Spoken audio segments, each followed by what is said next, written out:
hundreds of thousands of Arizonans have filed for unemployment in just the last few months. The Department of Economic Security was just hit with a tsunami of unemployment claims, which has led to several delays. But they have paid out nearly $6 billion in unemployment insurance to Arizonans over the last few months. Most of that, though, came from federal CARES Act money. That's that extra $600 a week that unemployed people could file for. And that extra $600 will expire July 25th.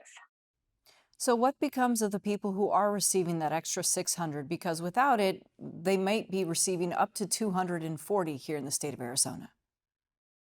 That's right. Unless the US Congress or the state of Arizona makes any kinds of changes here in the next few days, Arizona will return to just that $240 per week maximum claim that unemployed people can take. And that's the second lowest rate in the country. So obviously, that's a very big difference for people who've been getting more than $800 per week to go back to just 240. In your reporting, you've talked a lot to people who are receiving this money. What are their plans should Congress not step in and offer some sort of support system?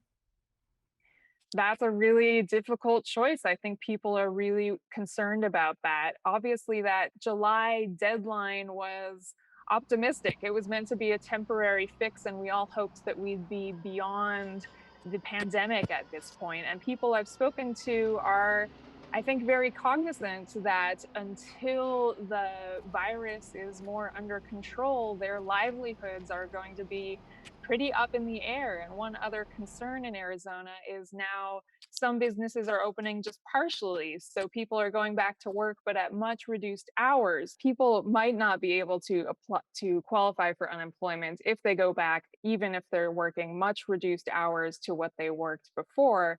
Because Arizona has the country's lowest, what's called the income disregard. And that's the amount of income someone can make before the state starts deducting that from their unemployment insurance. So if you're making any more than $30 a week in Arizona, the state counts that against whatever they'll pay out to you.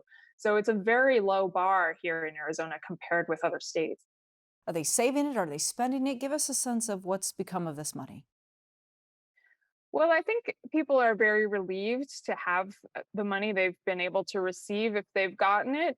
But that money has come with a number of other challenges for people. In many cases, there were months long delays from the time someone applied to unemployment before they actually received it.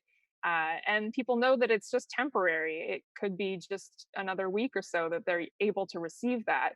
And this is a time that people are experiencing financial hardships they might not have dealt with before, whether that's medical bills, whether it's bills that stacked up while they weren't receiving money that now have late fees. I think there's a number of reasons people need that extra money and are very concerned that it's running out. All right, I know this is really hard to predict, but what's likely to occur here over the next few months and weeks is if the funding stops and kids go back to school, parents may go back to work, but help us understand what's expected here. What sort of pressure does this put on systems that are designed to support these families? Well, Arizona was under economic pressure already, even before the pandemic. We had an affordability crisis to begin with. Our state has really fast rising rents. Here in the Phoenix area, the unsheltered homeless population has nearly tripled in 5 years. That was all before the pandemic. And during the pandemic, we've seen homeless shelters already seeing an uptick in demand. We've seen food banks seeing an uptick in demand.